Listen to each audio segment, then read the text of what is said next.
Hi, welcome to another new video, and in this video I am going to talk about how to merge layers in Figma.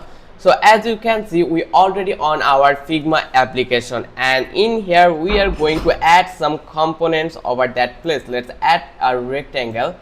So this will be the rectangle, and let's again add another rectangle, and let's merge it. So let's click over here, and then I hope it's look nice. Let's make it something more so it will be engaging for me.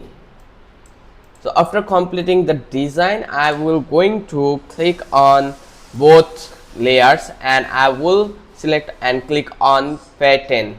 You can see flatten option. Just once you click over here, now you can see the both components has been merged over that place. So you can easily convert them into a single vector layer. So this works only for vector object, shapes, line, and not text or images. So if you want to use furthermore, then you need to make some layers like keep editable but organized. So in here you need to be select multiple layers, then press Ctrl plus G in Windows, or if you are using Mac, then you need to be clean on Command plus G. This create a group layers, stay editable but are nested together.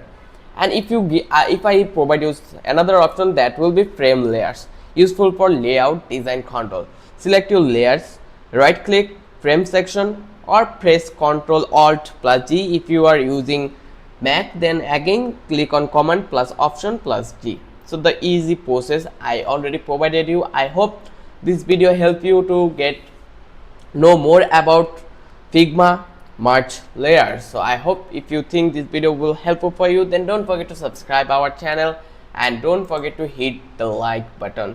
Till then, have a good day. I will catch you in the next video.